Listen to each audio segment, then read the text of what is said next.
नमस्कार. मी अपर्णा कुलकर्णी गोवंडे. आजच्या या सत्रात मासिक पाळीवर मोकळेपणाने बोलूया. तुम्हा सर्वांचं मनापासून खूप खूप स्वागत. आजचं जे सत्र आहे त्या सत्राचा मुख्य विषय आहे मासिक पाळीसाठी वापरता येणारी विविध शोषके. हा विषय घेण्याचं मुख्य कारण म्हणजे आपल्या आजूबाजूला मासिक पाळीसाठी कोणती शोषके उपलब्ध आहेत, त्याच्यासाठी काय पद्धतीची काळजी आपण घेतली पाहिजे. शोषके निवडत असताना कुठले मुद्दे मुख्यत्वाने महत्वाचे आहेत, कोणते मुद्दे लक्षात घ्यायला हवेत, शोषकांची हाताळणी, साठवण आणि त्या वापरादरम्यानची कोणती काळजी आपण घेतली पाहिजे, या आणि अशा अनुषंगाने सगळ्या मुद्द्यांची आपण चर्चा करणार आहोत. सगळ्यात महत्वाचा आणि पहिला मुद्दा म्हणजे की शोषके वापरत असताना कुठले मुद्दे महत्वाचे लक्षात घ्यायला पाहिजे. सगळ्यात महत्वाचा पहिला मुद्दा तो म्हणजे आपल्या पाळी दरम्यान होणारा जो रक्तस्राव आहे त्याचं स्वरूप कसं आहे, म्हणजे तो किती होतो, कमी होतो, जास्त होतो किंवा मध्यम होतो, कसा होतो, म्हणजे अचानक एकदम खूप जास्त प्रमाणामध्ये रक्तस्राव होतो की थोडा थोडा थोडा थोडा असा 4 दिवस होत जातो, का सर्वसाधारणपणे थोडा कमी थोडा जास्त थोडा कमी थोडा जास्त असा 4 दिवस तो पसरलेला असतो. आणि आपली असलेली जीवनशैली, कारण ही जीवनशैली सुद्धा खूप महत्वाचा रोल प्ले करते जेव्हा तुम्ही एखादं शोषक निवडत असता. अगदी साधं सोपं सांगते की आता शोषकांची जेव्हा आपण निवड करतो तेव्हा पर्यायी उपलब्ध जे आहेत ते महत्वाचे 4 पर्याय उपलब्ध आहेत जे सर्वसामान्यपणे वापरता येतात. सगळ्यात पहिला महत्वाचा पर्याय तो म्हणजे पाळीचे कापड. पूर्वापार आपल्याकडे परंपरेने कॉटनचा कपडा वापरला जायचा. सध्याच्या काळामध्ये काही ठिकाणी पाळीचा कपडा म्हणून लाल कपडा सुद्धा मिळतो. तो सुद्धा काही जणी वापरू शकतात. त्याच्यानंतर महत्वाचा आणखी एक पर्याय सध्याच्या काळामध्ये खूप डिमांडमध्ये आहे तो म्हणजे सॅनिटरी नॅपकिन. आणि त्याच्यानंतर आणखी 2 पर्याय जे सर्रास वापरले जातात एस्पेशली मेट्रो सिटीजमध्ये किंवा शहरांमध्ये, ते म्हणजे टॅम्पून आणि मेन्स्ट्रुअल कप. तर सगळ्यात पहिल्यांदा आपण विचार करूया की आपल्या जीवनशैलीचा आणि शोषकांचा कसा संबंध आहे. जर तुम्ही दिवसरात्र म्हणजे तुम्ही जर हाऊसवाईफ असाल, तुमचं किंवा तुमचं कामाचं स्वरूप हे एकाच ठिकाणी बसून करण्याजोगं आहे, तुम्हाला कामासाठी आपल्या घरून उठून दुसऱ्या ठिकाणी जावं लागत नाही, अशा स्वरूपाचं जर असेल तर तुम्ही पाळीचा शोषक निवडत असताना तुम्ही पाळीचा कपडा म्हणून सुद्धा शोषक निवडू शकता, सॅनिटरी नॅपकिन म्हणून सुद्धा शोषक निवडू शकता किंवा मेन्स्ट्रुअल कप किंवा टॅम्पून असंही तुम्ही शोषके निवडू शकता. आता हे शोषके समजा तुम्ही जर पाळीचा कपडा निवडणार असाल तर पाळीचा कपडा निवडत असताना तुम्हाला काही महत्वाच्या गोष्टी लक्षात घ्याव्या लागतील. एक म्हणजे की पाळीचा कपडा जर वापरणार असाल तर त्यामध्ये डाग पडण्याची शक्यता असते. अर्थात डाग पडण्याची फार भीती असू नये, परंतु त्यामुळे तुमचे बाहेरचे कपडे खराब होतात आणि त्याच्यानंतर तुम्हाला त्यामुळे स्वतःलाच घाण वाटू शकते आणि त्यामुळे कपडा बदलण्याची तुम्हाला गरज पडू शकते किंवा बाहेरचे कपडे बदलण्याची गरज पडू शकते. आणि ते जर टाळायचं असेल तर मासिक पाळीचा कपडा वापरत असताना सगळ्या त्या कपड्यांचा जो नॅपकिन असतो तर तो कपड्यांचा नॅपकिन सुद्धा खूप चांगल्या पद्धतीने तयार करता येतो. आणि तो तयार करत असताना सगळ्यात खालचा लेअर हा वॉटरप्रूफ कपड्याचा जर आपण वापरला तर त्या केसमध्ये तुम्ही त्या कपड्यांचा सुद्धा शोषके म्हणून वापर करू शकता. माझ्याकडे एक मासिक पाळीसाठीचा कपड्यांपासून बनवलेला नॅपकिन आहे. तो अतिशय त्याचं डिझाइन अतिशय सोपं आहे. अशा पद्धतीचा हा कपडा आहे आणि या कपड्यामध्ये काय केलेलं आहे की त्यांनी अ, या ठिकाणी जोड दिलेला आहे दुसऱ्या कपड्याचा आणि त्याला एक टच बटन लावलेला आहे. हा जो मोठा कपडा आहे तो व्यवस्थित घडी जर आपण घातला, तर अशा पद्धतीने त्याची एक उभी घडी होते जी बाकी सॅनिटरी नॅपकिन सारखीच असते. आणि मग हा पॅन्टीवर अशा पद्धतीने लावल्यानंतर हे टच बटन तुम्ही व्यवस्थित लावू शकता आणि अशा पद्धतीने तुमच्या पाळीच्या कपड्याचा तुम्ही नॅपकिन सारखाच वापर करू शकता. आता याच्यामध्ये काय आहे की ह्या पाळीच्या कपड्याची शोषण क्षमता वाढवण्यासाठी इथे एक्स्ट्रा ॲडेड कॉटन टाकलेलं आहे की जेणेकरून त्याची शोषण क्षमता वाढावी. परंतु हे वॉटरप्रूफ नाही हे पण लक्षात घ्या. आता याच्यामध्ये आम्ही जेव्हा मुंबईमध्ये काही शाळांमध्ये प्रशिक्षण घेत होतो, तेव्हा काही मुलींनी पर्याय काय सुचवला. एका मुलीच्या घरी तिच्या वडिलांचं छत्री दुरुस्त करण्याचं दुकान होतं आणि जुन्या काही छत्र्या होत्या त्यांचं कापड तिथं पडलेलं होतं.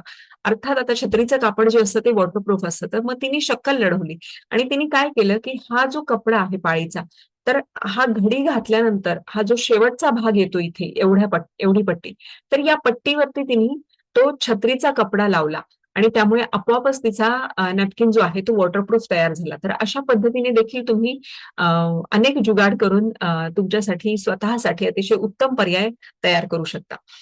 दुसरा पर्याय आहे तो म्हणजे की अनेक ठिकाणी मी बघितलेलं आहे, की मुली ज्या आहेत, तर जुने जे कॉटनचे साड्या असतात, तर त्यांचा वापर करू शकतात. कुठलाही पाळीचा कपडा वापरत असताना एक काळजी आपण घेतली पाहिजे, की तो कपडा जेव्हा त्याच्यातलं सॉफ्टनेस जातो, त्यातला मऊपणा जेव्हा जातो, तेव्हा त्याच्यानंतर तो वापरला गेला नाही पाहिजे. दुसरी महत्वाची गोष्ट, की तो कपडा जेव्हा आपण उन्हात वाळत घालत असू, तरच तो वापरला पाहिजे. कारण जर तुम्ही तो कपडा सावलीत वाळत घालत असाल, तर त्याचं निर्जंतुकीकरण चांगलं झालेलं नसतं आणि त्या केसमध्ये तुम्हाला इन्फेक्शनचे चान्सेस वाढतात, जंतुसंसर्ग होण्याचे चान्सेस वाढतात आणि त्यामुळे तुम्ही मासिक पाळीचा कपडा जर वापरत असाल, तर तो कडक उन्हामध्येच तो डायरेक्ट सनलाईटमध्ये वाळवला गेला पाहिजे. तिसरं महत्वाची गोष्ट आहे सॅनिटरी नॅपकिनमध्ये आपल्याला अनेक प्रकारचे पर्याय उपलब्ध आहेत. म्हणजे जर कमी रक्तस्राव होत असेल, तर तुम्ही रेग्युलर सॅनिटरी नॅपकिन वापरू शकता. जर तुम्हाला थोडा हेवी रक्तस्राव होत असेल, तर तुम्ही एक्सेलची लेंथ असलेला आणि थोडी कॅपॅसिटी जास्त असलेला मासिक पाळीसाठी सॅनिटरी नॅपकिन वापरू शकता किंवा खूप हेवी ब्लिडिंग होत असेल, तर त्या केसमध्ये तुम्ही डबल एक्सेल एक्स्ट्रा लार्ज जो त्याची लेंथ पण म्हणजे लांबी पण जास्त असते आणि त्याचबरोबर त्यांची क्षमता पण जास्त असते, शोषण क्षमता पण जास्त असते अशा नॅपकिनची. असे नॅपकिन तुम्ही सॅनिटरी नॅपकिन वापरू शकता.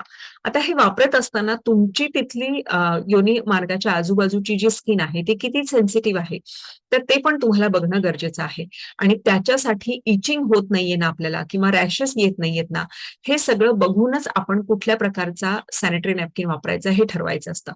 याच्याशिवाय महत्वाचं, आता अनेकदा असं होतं, की कॉलेजमधल्या ज्या मुली असतात, तर त्या किंवा काही महिला असतात, की ज्या साधारण 8 तास काम करतात आणि बाकीच्या वेळेस त्या घरी असतात आणि सॅनिटरी नॅपकिन हे सगळ्यांना परवडतीलच असंही नाही. त्यामुळे तुम्ही अशा वेळेस हा पर्याय निश्चितपणे वापरू शकता किंवा अशा पद्धतीचं कॉम्बिनेशन जरूर करू शकता, की घरी आहात त्यावेळेस पाळीचा कपडा वापरा आणि जेव्हा तुम्हाला बाहेर जायचंय, त्यावेळेस तुम्ही सॅनिटरी नॅपकिन वापरू शकता. शिवाय मेन्स्ट्रुअल कप वापरणाऱ्या अनेक महिला आहेत. तर मेन्स्ट्रुअल कप जो असतो तो मासिक पाळी सुरू झाल्यानंतरच वापरायचा असतो. तर त्यामुळे अशा वेळेस तुम्ही हे निश्चितपणे करू शकता, की जेव्हा तुम्हाला पाळी कधी सुरू होणार आहे हे साधारण अंदाज आलेला असतो. पण नेमकं कोणत्या वेळेला सुरू होणार याचा जर तुम्हाला अंदाज बांधता येत नसेल, तर अशा वेळेस तुम्ही पाळीचा कपडा किंवा कपड्याचा नॅपकिन तुम्ही पर्यायी व्यवस्था म्हणून सोबत ठेवू शकता आणि पाळी सुरू झाल्यानंतर तुम्ही मेन्स्ट्रुअल कप वापरू शकता किंवा टॅम्पून वापरू शकता. तर अशा पद्धतीने कॉम्बिनेशन करून पण तुम्ही चांगल्या पद्धतीने आपल्या मासिक पाळीमध्ये शोषकांची हाताळणी करू शकता. तिसरी महत्वाची गोष्ट जी आहे ती म्हणजे की शोषकांची साठवण कुठे करायची? कुठलाही पर्याय घ्या तुम्ही, कुठलेही शोषकं वापरा, ती शोषकं स्वच्छ जागीच ठेवली गेली पाहिजेत. त्याचबरोबर त्या शोषकांची स्वच्छता देखील अत्यंत महत्वाची आहे. दर 6 तासांनी कुठलंही शोषक असू द्या, तर ते शोषक आपल्याला बदलणं गरजेचं आहे, जेणेकरून आपल्या योनी मार्गाच्या आसपास आणि त्या नाजूक जागी कुठल्याही प्रकारचा जंतुसंसर्ग होणार नाही. त्याचबरोबर कुठल्याही प्रकारची रिएक्शन तिथे होणार नाही, याच्यासाठी आपल्याला काळजी घ्यावी लागते. आपली आर्थिक क्षमता काय आहे, यानुसार आपण आपली शोषकं निवडणं गरजेचं असतं. होतं काय, की अनेक शाळांमधून मासिक पाळी व्यवस्थापनाबद्दल माहिती दिली जाते आणि त्याबरोबर त्यांना फ्री सॅनिटरी पॅड दिले जातात. मग अशा वेळेस त्या मुलींना सॅनिटरी पॅड वापरायची खूप जास्त तीव्र इच्छा होते. परंतु घरची परिस्थिती अशी नसते, की ती दर महिन्याला ते तिला तशा पद्धतीने सॅनिटरी पॅड घेऊन देऊ शकते.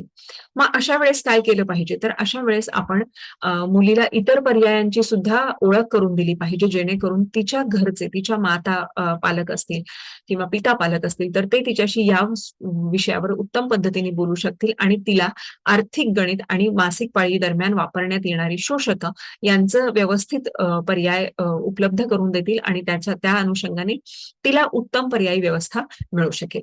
याच्याशिवाय अनेक ठिकाणी असंही लक्षात आलेलं आहे, की मुलींना एका पर्टिक्युलर ब्रँडची सवय लागते, एका पर्टिक्युलर सॅनिटरी नॅपकिनची सवय लागते आणि परंतु त्या जेव्हा गावी जातात स्वतःच्या, तर त्यावेळेस तिथे तो पर्याय उपलब्ध नसतो. मग अशा वेळेस इतर कुठले पर्याय आपल्या भागामध्ये उपलब्ध आहेत, त्यापैकी कोणती निवड करायची ह्या सगळ्या गोष्टींची जाणीव आपल्याला मुलींना करून देणं गरजेचं आहे. याशिवाय शोषकांचे फायदे आणि तोटे यांच्याबद्दल सुद्धा आपण विचार करणं गरजेचं आहे. जर पाळीचा कपड्याचा नॅपकिन जर तुम्ही तयार केला, तर तो नॅपकिन तुम्ही घरच्या घरी तयार करू शकता. घरामध्ये जर शिलाई मशीन असेल, तर त्याच्या साहाय्याने सुद्धा तुम्ही स्वतःचं नॅपकिन स्वतः करू शकता. समजा तसा काही पर्याय उपलब्ध नसेल, तर अशा वेळेस तुम्ही कॉटनचा कपडा वापरू शकता. अ, पाळीचा कपडा जेव्हा तुम्ही वापरता, तेव्हा त्याचे फायदे असे आहेत, की तो सहज तुम्हाला घरच्या घरी उपलब्ध होऊ शकतो. त्याचबरोबर त्याला फारशी किंमत मोजावी लागत नाही. त्यामुळे घरच्यांकडून वेगळा खर्च तुम्हाला घ्यावा लागत नाही. तिसरी महत्वाची गोष्ट म्हणजे त्याची हाताळणी सहज करता येऊ शकते, कारण आपल्याला डे टू डे लाईफमध्ये आपले कॉटनचे कपडे कसे हाताळायची याची सवय असते. आणि चौथी महत्वाची गोष्ट म्हणजे, की हा पर्याय सहज उपलब्ध असल्यामुळे त्याच्यासाठी तुम्हाला इतरांवर कुणावर तरी डिपेंडंट राहावं लागत नाही. आता याच पर्यायाचे काही तोटे जर आपण पाहायचे म्हटले, तर याच्यासाठी तुमच्याकडे स्वच्छ सूर्यप्रकाश असणं गरजेचं आहे. कारण पाळीचा कपडा स्वच्छ सूर्यप्रकाशात जर आपण वाळवला नाही, तर त्याच्यामुळे त्याचं निर्जंतुकीकरण पूर्ण होऊ शकत नाही.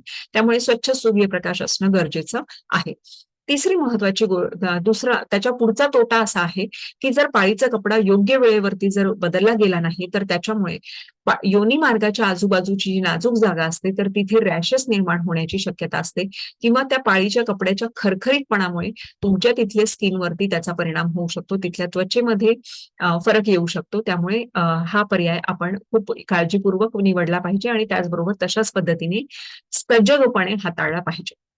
सॅनिटरी नॅपकिन बद्दल आपण याच्या पुढच्या सत्रामध्ये बोलूया. अ, याचबरोबर आणखी एक महत्वाचा मुद्दा शोषकांची निवड करत असताना आपण विचारात घेतला पाहिजे. तो म्हणजे, की शोषकांची विल्हेवाट लावण्यासाठी योग्य व्यवस्था काय असली पाहिजे. आता पाळीच्या कपड्याचा जर आपण विचार केला, तर सहज त्याची आपल्याला विल्हेवाट लावता येते. ते म्हणजे आपण जे घरामध्ये जुने कपडे असतात, तर ते ते जाळतो आपण किंवा ते अनेक ठिकाणी आपण मातीमध्ये पुरून टाकू शकतो. तर अशा पद्धतीने ते नॅचरली त्याचं विघटन होऊ शकतं. तर हा एक उत्तम पर्याय पाळीच्या कपड्यासाठी विल्हेवाट लावण्यासाठी होऊ शकतो. तर अशा पद्धतीने आजच्या या सत्रामध्ये आपण इतर पण शोषकांची ओळख करून घेतली. याच्या पुढच्या सत्रामध्ये आपण सॅनिटरी नॅपकिन निवडताना कुठल्या-कुठल्या मुख्य गोष्टींचा विचार केला पाहिजे आणि त्या अनुषंगाने कोणती काळजी घेतली पाहिजे, याच्याविषयी बोलणार आहोत. पाळी संदर्भातल्या इतर अनेक महत्त्वाच्या मुद्द्यांसाठी चॅनलला जरूर सबस्क्राईब करा. या संदर्भातल्या महत्त्वाच्या गोष्टी सगळ्यांपर्यंत, सर्वदूर सगळ्या महिलांपर्यंत, मुलींपर्यंत पोहोचवण्यासाठी हा व्हिडिओ जास्तीत जास्त लाईक, शेअर आणि चॅनलला सबस्क्राईब करायला विसरू नका. खूप खूप धन्यवाद.